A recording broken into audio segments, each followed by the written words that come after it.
Like many other subjects which are under more or less constant analysis, there are numerous misunderstandings.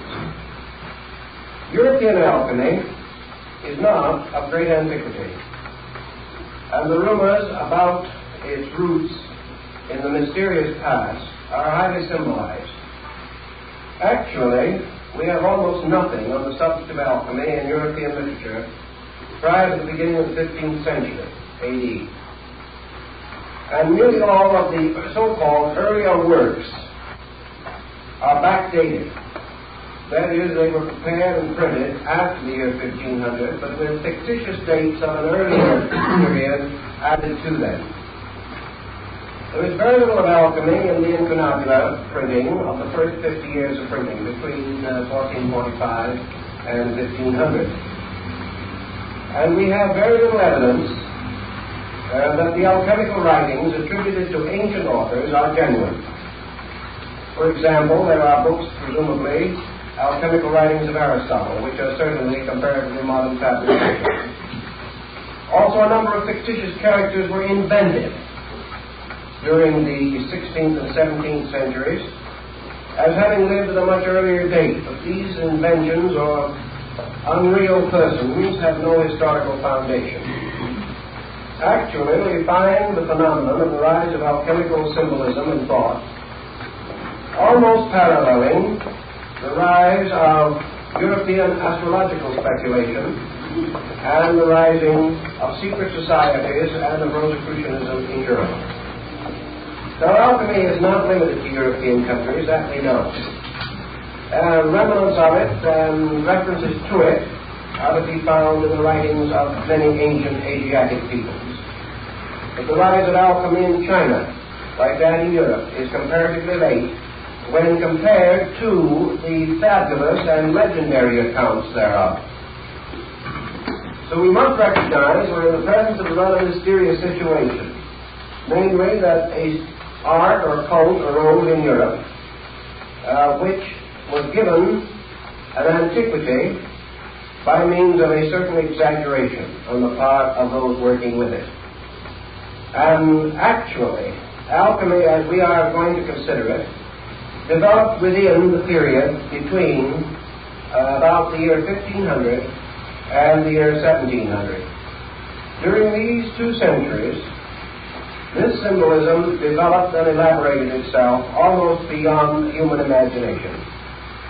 Most of the symbols employed by the alchemists were derived from earlier sources, but there was also a wonderful mixture of creative ingenuity evident in the designs and figures. Some are obviously derived from mythology, some from natural history as it was understood or misunderstood by the writers of that period. Certain parts of it belong to the symbolisms of ancient religious cults.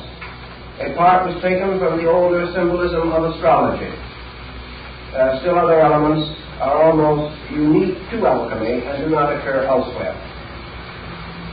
Thus, historically speaking, we are dealing with a body of lore that rose to prominence, flourished for 2 centuries, and then gradually declined with the rise of chemistry as we know it today.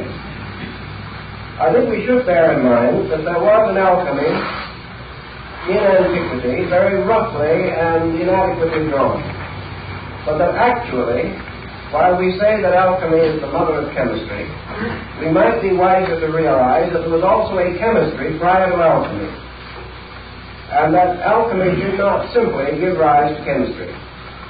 Chemistry of an earlier date gave rise to alchemy, and this in turn declined again, and chemistry once more emerged as the principal carrier of tradition in this field of learning.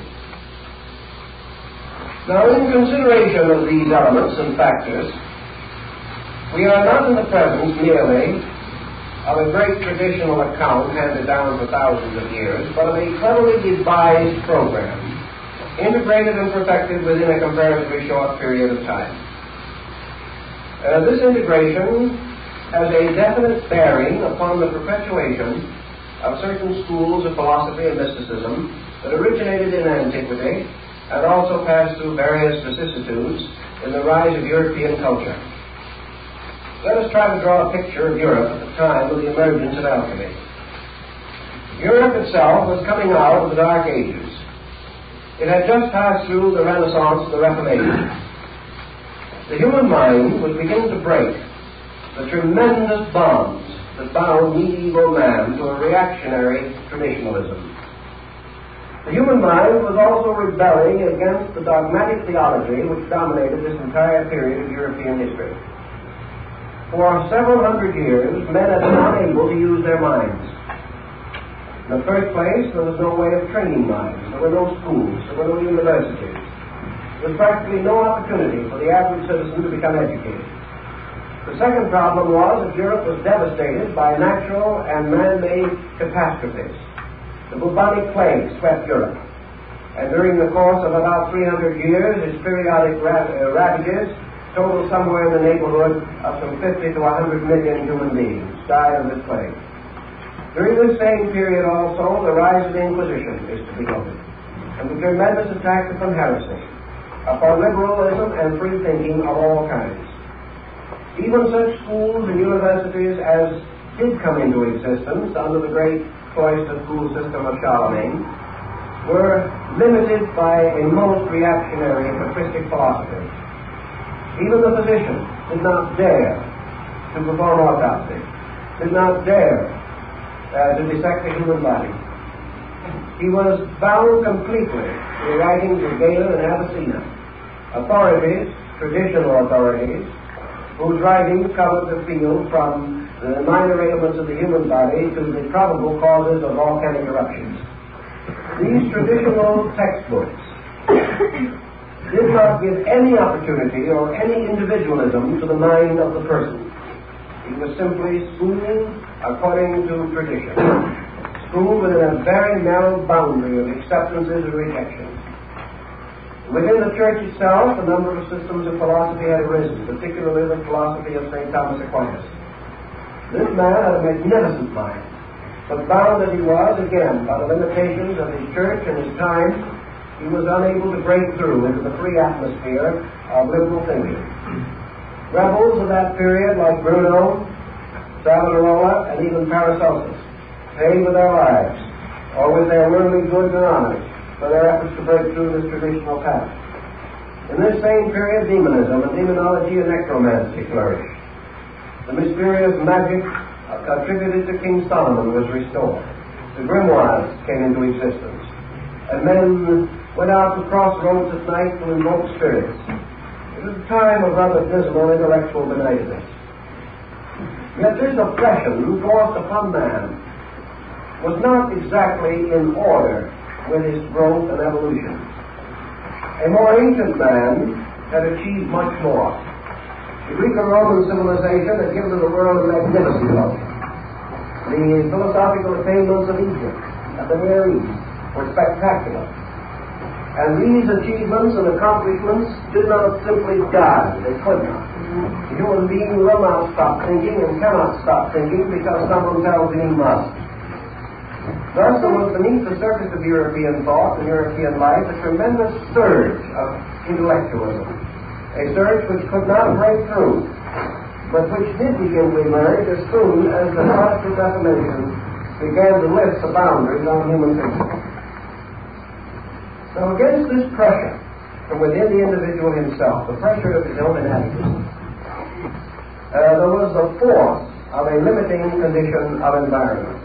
Internal pressure, plus this tremendous adamant boundary fixed upon his thinking and living, resulted in an explosion, resulted in a definite breaking through from the internal psychic life of the human being.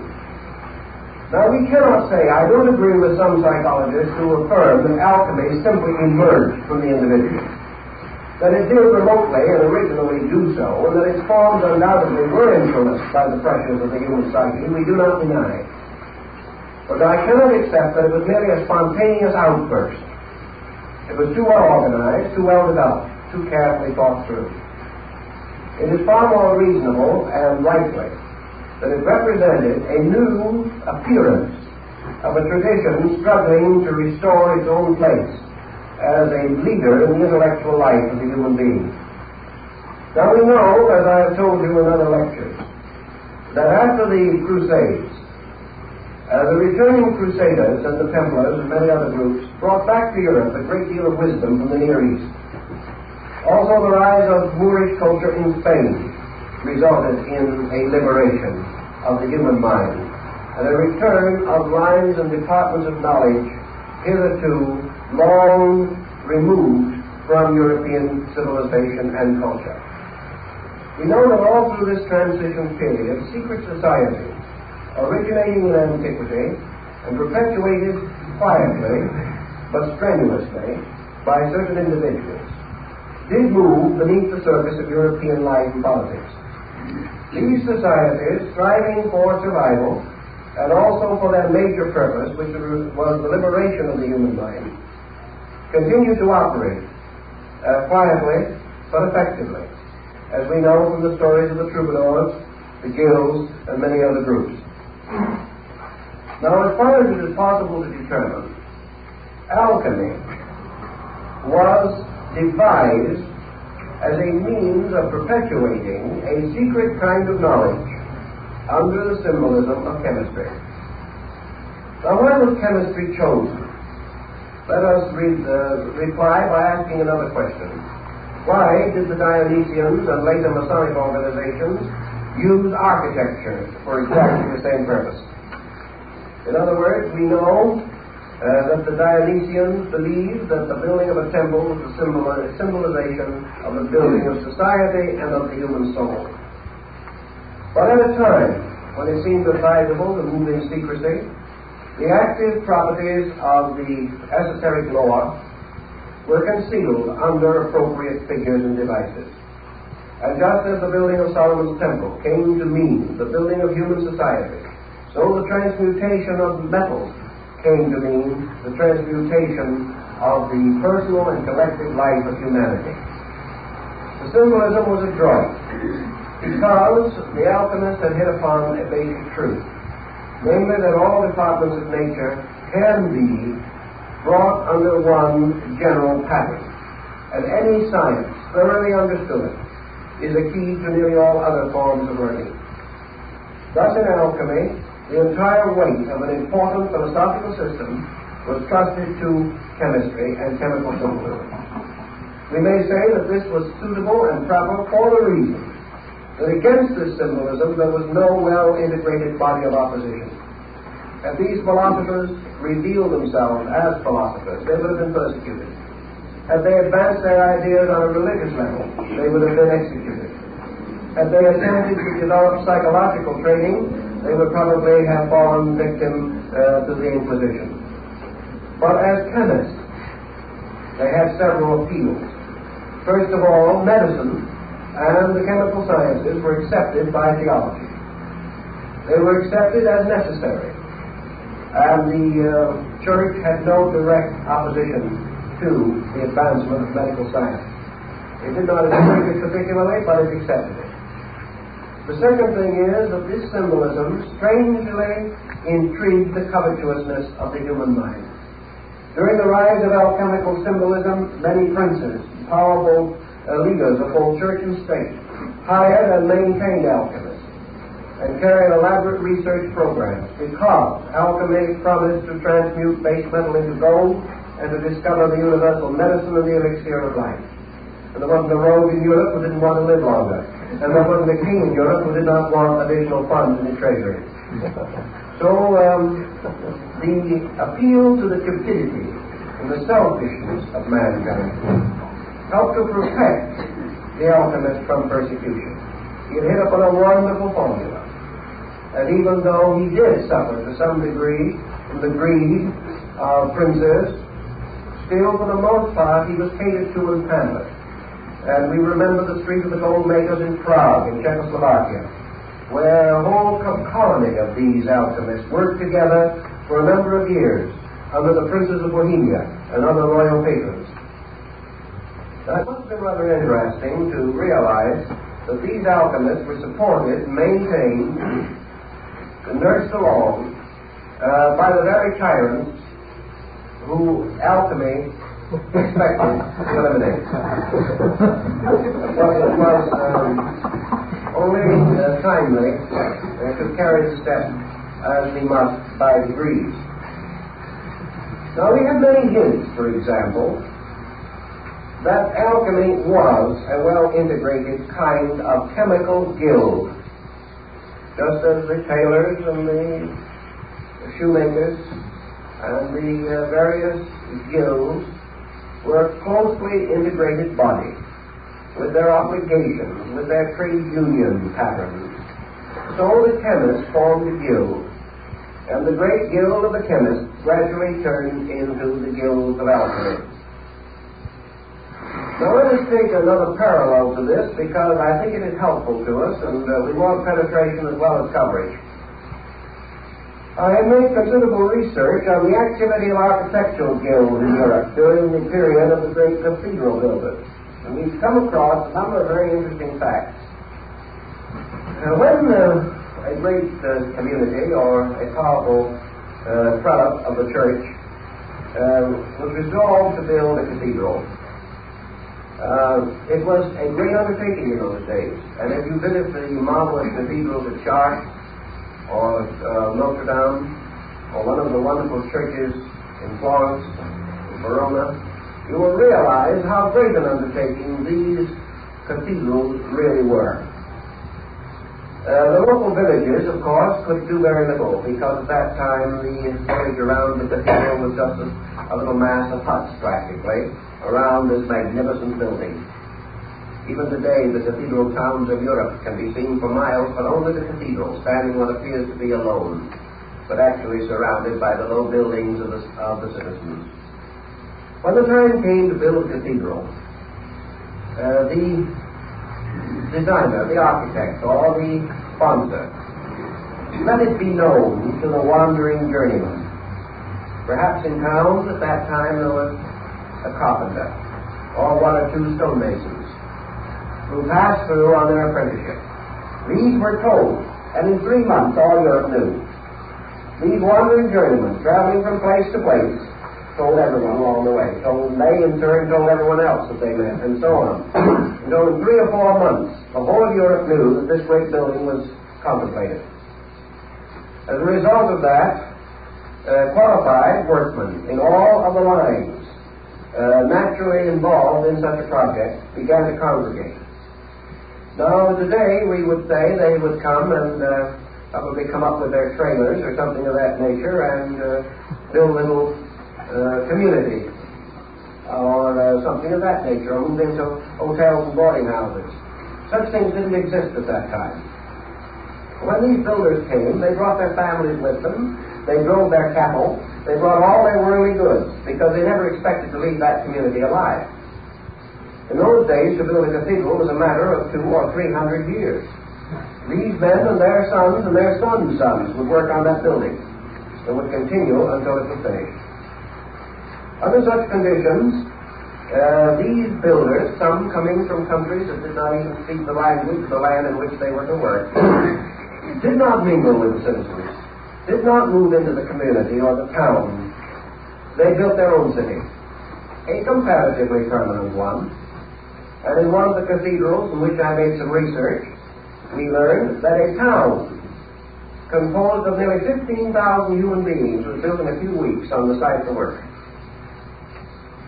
This town simply came into existence. And it was all made up of workmen, craftsmen, who recognized each other by certain secret signs, who had their master's marks, and who were known to be qualified for various work. There were apprentices, and there were craftsmen, and there were masters of the work. As soon as this community came into existence, it built homes for those who were to work there. In the midst of this great community, they built their community houses. And they then sent to the nearby town where the work was to be done and communicated with the architects and the financing committee and demanded their proper share, or their proper token.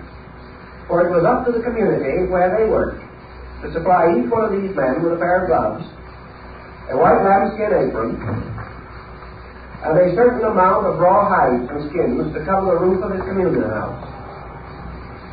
As soon as this had been properly taken care of, this community, created by these workmen, held a session, elected its own officers, created its own mayor, or in this case, master of the work, his assistants, to prepare the work of the day and to lay out the program for all of the other workmen. These men and their community lived completely apart from the rest of the country in which they lived.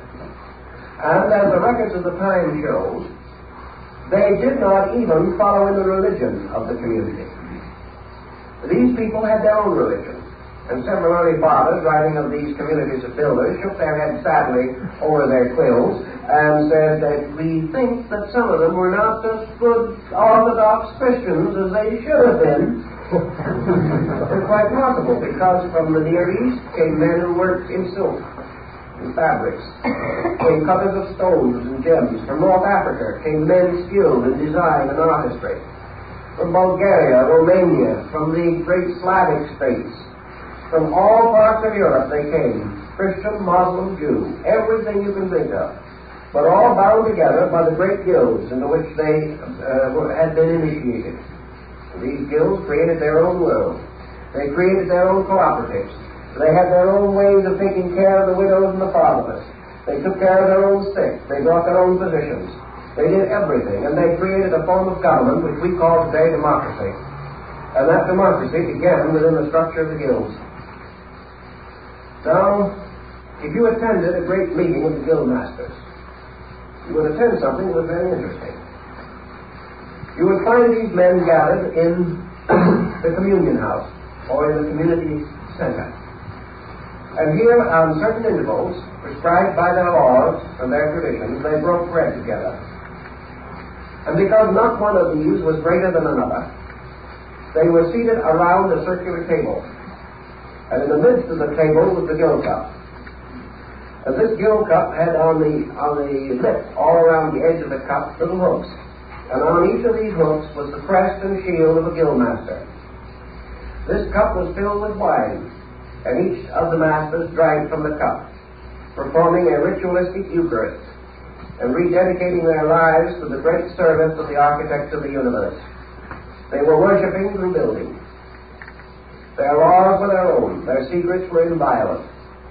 Their mysteries were perpetuated. And the power of these men can well be imagined when we realize, for example, that a few days after he placed his famous bull on the church door, Martin Luther, who was by instance a guildsman, because he belonged to the guild of the watchmakers. Soon after he had made his public statement against the sale of papal indulgences, Luther was called before his guild. And here in solemn assembly, he was placed under the protection of the guilds and given a medal, which must always wear, and which he should show in time of emergency. And from that time on, although Luther had a hard time, he was under the protection of this body, and was one of the few of the great reformers of the period who survived. The guilds were very powerful. Now here is a guild which we know definitely was dedicated to building buildings, but we also know from the inscriptions which they placed upon the stones, from the mysterious carvings they hid far in recondite places in the masonry, from their wonderful use of emblems and figures, that they were more than just guildsmen. They were the perpetuation of the secret schools of architecture known as the Dionysian artificers in Greece, the Vitruvian Collegia in Rome, and the famous architects called the Comacene builders, who had their refuge in Lake Como. These were all initiate schools from antiquity, concealing the secrets of human regeneration under the story of architecture. And here's one group of guilds. Now let us pass for a moment to another group. And this is the group of the chemists. The doctors, the chemists, and those who had to do with research in metals, metallurgy, and things of that nature. All who touched fire as a means of working the elements of their craft were bound together. And this mysterious body of chemists, although it did not build cities at the foot of cathedrals and do things of that nature, was an integrated body. And it was also in close relation to the crafts of the builders. After a great deal of research, I was finally able to recover ancient drawings of the original doors of the Cathedral of Notre Dame in Paris. The reason this was important was that the original doors, which were removed at the time of the French Revolution, that these doors, which were cast in bronze, and are supposed to have been the work of the devil, all such interesting things were at that time. On these doors was the complete formula of alchemical transmutation. The doors were a mass of hermetic symbols. Now these doors could not have been placed there by the chemists, unless these chemists had also been in very intimate association with the cathedral builders. It was part of the same type of guild. Another guild that is of very great interest to us is the Bookmakers' Guild, the printers. And if you study the coffins and trade emblems and symbols of the great presses like Gutenberg and Fuss and Caxton, you will find that each one of these presses had its master's mark, and that these book builders and makers were also bound together in a fraternity, which is the reason why it was possible through the medieval and early modern period for ciphers and secret devices of all kinds to be introduced into books. This could not have taken place had it not been for the guilds, this tremendous body of men who were bound together by a common purpose. And that common purpose was the restoration of the golden age in the world. And when we go directly and strictly into the alchemical symbolism, we come upon a number of intimations. And in order to trace these intimations, we have to go step by step to an inconceivable labyrinth of clues and hints and implications. We know, for example, that the term adept, as we know it in the West, is first applied to the alchemical masters. As the various building crafts elected a grand master, the alchemists elected or appointed or accepted into their bodies certain masters of their arts, whom they call adepts. In alchemy, this term has a very special and definite meaning. It should not be confused with the Eastern or Oriental concept of adept, or even the Rosicrucian or mystical concept. The adept was the master alchemist, or one fully possessed of the mysteries of the art. Now, in the builder's craft, you have the masters, the fellow crafts, and the apprentices. In the alchemical guild, you have the adept, the illuminate, and the initiate. Those were the 3 degrees. And these represented those who had attained to 1 or 2 or even the 3rd step of knowledge concerning the mysteries of chemistry. The adepts gathering together in the performance of their equivalent to the master builder's Eucharist, gathering around the great guild cup, which in this case was the wonderful alembic of alchemy. Also appointed their ruler, who was called the Adept King.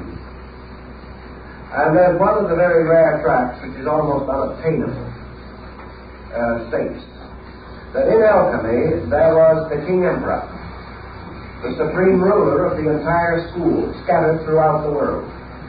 That under him were the princes of the blood, the highest adept masters. Below them were the dukes, the earls, the barons, the knights, and the squires of this hierarchy. And therefore it was customary to refer to a certain alchemist as a duke or as an earl, depending upon his place in this great, mysterious empire, which existed in a strange dimension, extending through all other empires, and binding them together by a strange level of traditions. Now, material relating to this, as I have said, is exceedingly hard to find. We find a few references to it in Kunrat, a very early alchemical master. And we also find references to it in a work called The Adepts in Alchemy, a very interesting and early work.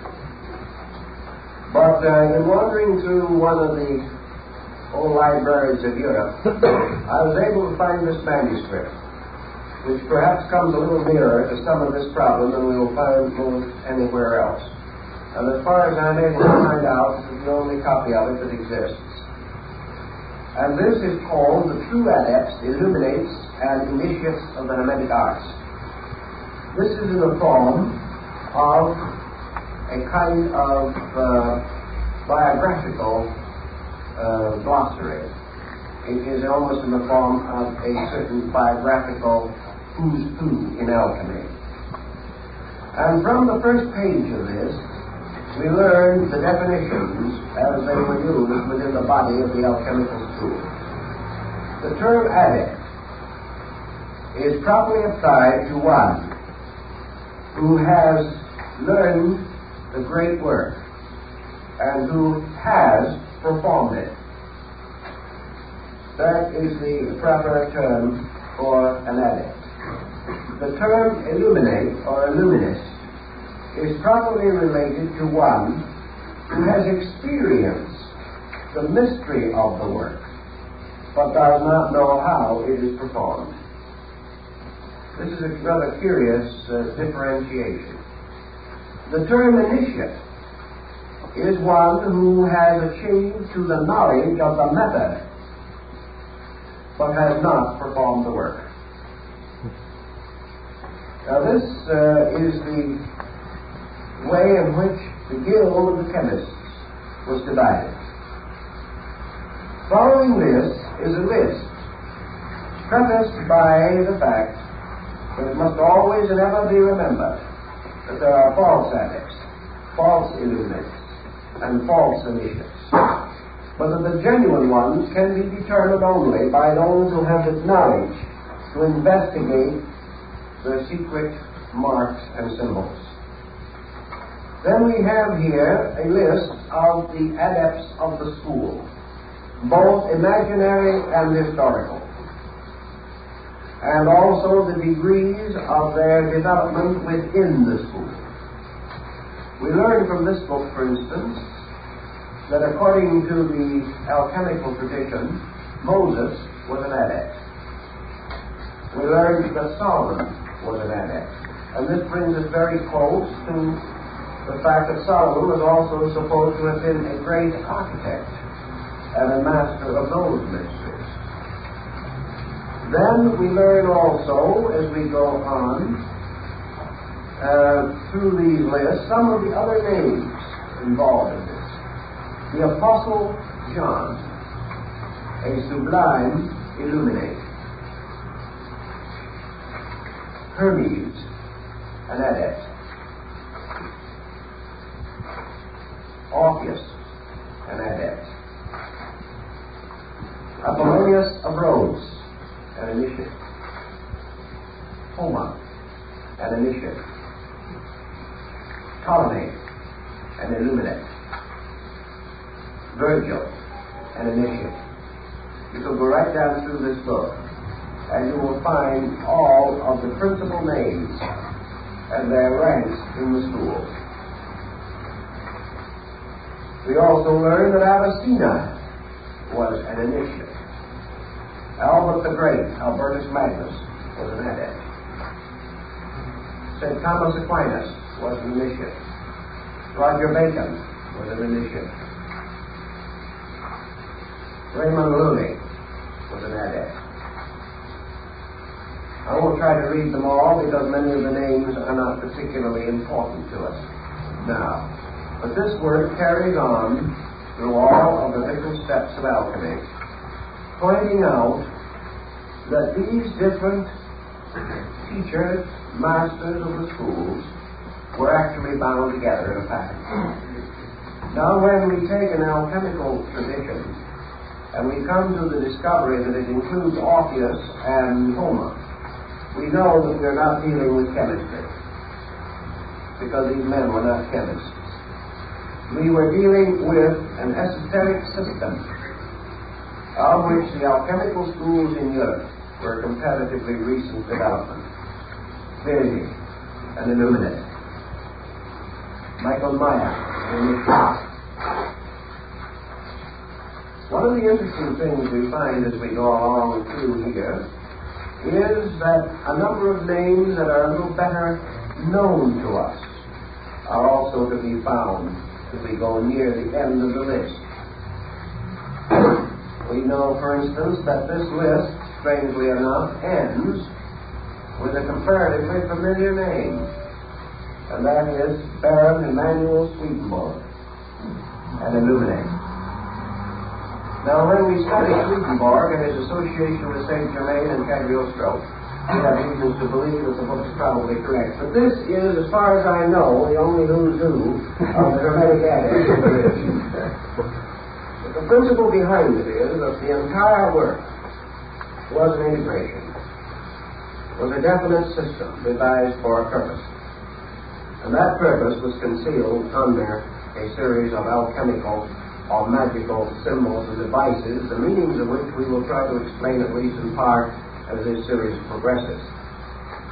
Now, the next thing that I want to bring up in connection with the alchemical tradition is to try to orient what basically alchemy stood for. Generally and broadly, we know what it meant. We know that by transmutation was implied regeneration. We also know that the symbolism of alchemy was exact. Why? Because it was based upon an exact science, chemistry. We also realize that as we go into it, that perhaps the nearest parallel that we can find to it in our common experience in the modern world is yoga. In other words, alchemy was an esoteric discipline. It was a discipline based upon an exact science of human regeneration. Now, just as in almost all of the exact sciences of antiquity, it is assumed that the keys were lost, and that therefore the mystery of the cult or sect is no longer to be found. This I question very greatly. The second point that I think we should try to realize and understand is that the alchemists were not only interested in the regeneration of man, but in the restoration of the philosophic empire as established in the concept of Plato. This restoration of the philosophic empire was to be undertaken by a broad political program. So alchemy penetrated and permeated practically every political and social state of the world, extending as far as China, throughout India, throughout the Near East, and even extending into the Central and South American areas of the Western Hemisphere, where chemistry had reached a fairly high degree of proficiency. Around the alchemical speculation, as it is, we have developed a great number of overtones. And these overtones can best be understood by reference perhaps to some of the alchemists themselves. Following this list, and only using approved members of the Becker group, the aristocrats of the order, we find, for example, that certain alchemists are more reliable, more careful, and obviously more informed than others. Among the best and greatest informed of these adept alchemists was Raymond Lully. Another one highly proficient and skilled was Bacillus Valentinus, monk of St. Benedict. A third very highly efficient one was George Ripley, the English chemist. And then fourth, equally at least recognized and remembered for his important contributions to the subject, was Michael Sendivogius.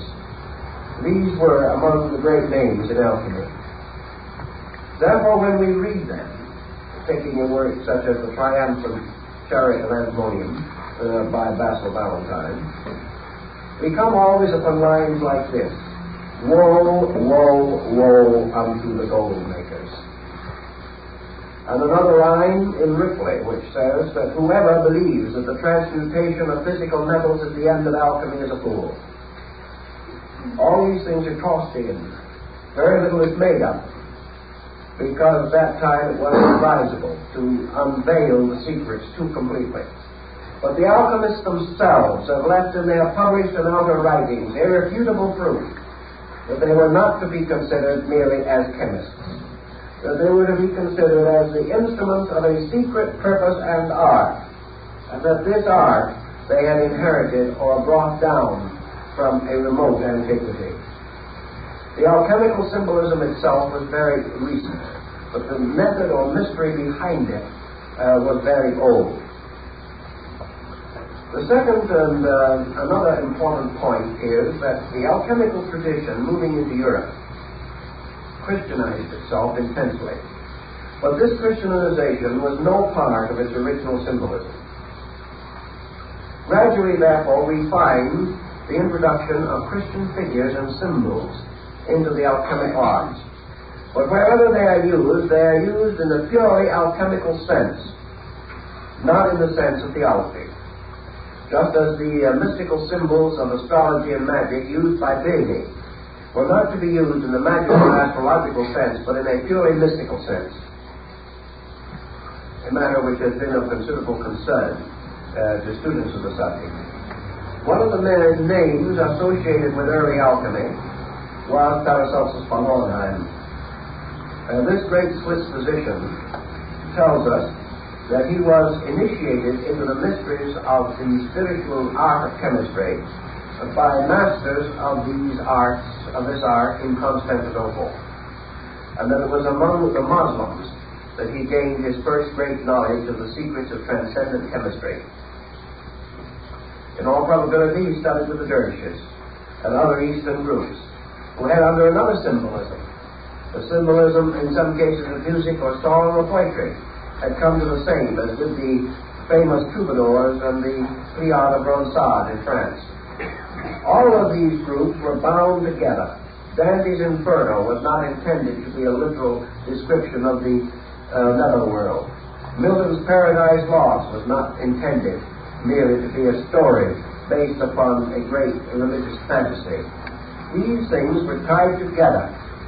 They were part of a pattern. And if you had the key, you could unlock the pattern. If you did not have the key, it remained hopelessly a mystery to you. But to possess the key was to have a knowledge of the transcendental arts and all that they imply in the system of alchemical speculation. Two names I'd like to mention specially connected with the problem of alchemy this evening. One is the French alchemist Nicolas Flamel. The story of Flamel is almost unbelievable. He was a poor man who made his living by writing documents and acting as a notary. In one of his experiences wandering around, he found a mysterious book which was called the Book of Abraham the Jew. This book was written upon tablets of some mysterious fiber-like substance, and it contained only a certain number of leaves, and on these leaves were the entire formulas of the transmutations of metals. Flamel studied these leaves very carefully for a number of years, and finally hit upon the formula. And as a result of having found the formula, he built a number of institutions for the poor, orphanages and churches and chapels in France, and finally caused the entire formula to be carved in beautiful designs upon the arches of the Church of the Innocents in Paris. When I was in Paris just before the war, I went in search of the Church of the Innocents. Unfortunately, it has departed from us, and where it once stood is now a small and almost deserted park. I happened to be able to get hold of the gardener or caretaker who watched this park, and he told me that every so often that when they were planting and weeding and making the little flower beds to look as best they could, they would dig up bones from the old cemetery of the Church of the Innocents. And then a number of stones and a number of inscribed sections from the church had been taken into the courtyard of the Cluny Museum in Paris, where they stood around in various places. I went over there and looked them over. Some of them still showed sections of the alchemical designs of Nicolas Flamel. This mysterious man was persecuted terrifically. He gave the secret from him, but never divulged it. And is said finally to have gone to Asia. where he lived for a great length of time in company with dervishes and other mystics. He was quite a remarkable person, and a wonderful story about him could easily be written. Another interesting personality in the tradition of alchemy is the mysterious character Elias Adepta, the king of the Adepts. He shows up once in a while, but has the same elusiveness as the mysterious character of the wandering Jew. The Adept king is described in some detail in one or two alchemical works. He is said to have lived forever, to have spoken every language in the world. And it was his peculiar habit to wander about Europe in disguise, always appearing in the costume of the country which he visited, always appearing to conform with its laws and customs, appearing at will and disappearing at will. And the story of Elias Adepta is one of the most fantastic in the entire circle of metaphysical literature. Typical example of the story of Elias Adepta will be found in the writings of men like Sandavocius, an alchemist working in his laboratory, struggling desperately, very devout, very sincere, very noble man. He finally came to the point where he could no longer find any further clues to the mysterious search which he was advancing. He came to the point where there were no longer any answers. He did not know what to do next. He had done everything that he could think of and conceive of, and had studied and worked and labored and prayed and meditated and gone as far as he could. In this emergency, it was not uncommon for a knock to be heard on the front door of his house. A mysterious man would come in. And he would go to the laboratory of the chemist and sit down and talk to him for a few moments, and then tell him what to do. And then, when asked who he was, he would probably smile and say, "Oh, just a wandering chemist who kind of had an idea to give a little advice at this time," and would walk out the door and never be seen or heard of again. Gradually, the records of this mysterious wanderer gained proportion. And for over 200 years, the story of Elias Adepta, wandering about Europe, is to be found in choice archives in this field of research. In a few cases, he told his name. He was Elias the Adept. He was the mysterious Adept king who was to come and to rule over the world. Then he would vanish again, like the mysterious bodhisattvas of Shambhala, not to be seen or heard of anymore. As these stories build and as the legends accumulate, the parallels between this concept and that of the Oriental mysteries become very obvious. And we know that we were dealing in Europe with an advanced system of speculation and art and science, which normally would not have existed and could not have existed, and which had to conceal itself for its own protection. Out of the alchemical furor of the 15th and 16th century came the Rosicrucian furor of the early 17th century. And let us remember definitely that all opinion and prejudice to the contrary, that there was no evidence of the existence of Rosicrucianism in Europe prior to the year 1610. That the story like that of alchemy has a much older origin, but that this origin is fantasy, is legend, lore, symbolism, all that we will accept. But actually, this society, which combined certain hermetic and alchemical factors with those of other sciences of the time, such as Kabbalism, magic, actually came into existence about 1610. Nearly all of the alchemists then flourishing in Europe became immediately involved in this new heresy, the Brotherhood of the Rosy Cross. It also was strangely short-lived and elusive. There are a number of accounts of Rosicrucian adepts, including one who whistled rats out of houses, but we won't take him too seriously. In the first 10 years of Rosicrucian excitement, after the publication of the Fama and Confessio Fragilitatis, about 900 books were written dealing with the subject by persons who knew nothing about it whatsoever. Many of these books were in the form of open letters, published at the expense of the author, in stating his own qualifications and asking a brother of the society to contact him in some way. because he had no way of contacting the society itself. Naturally, most of these letters and open epistles were ignored. No one has ever been able to find out who the dominant persons were behind this movement, any more than that of the original alchemy. But that they all sprang from a common root, that they all had certain works in common, we cannot doubt. That they fulfilled a very useful function in the unfoldment of the European mind is also quite definite and evident. Now, from this general survey, which is naturally exceedingly brief and which only touches a few of the interesting phases of it, I want to try to start a series of rather brief definitions of some of the elements of alchemy as we have to contact them and work with them in the future. First of all, alchemy, as we say, has three steps or degrees of adepts.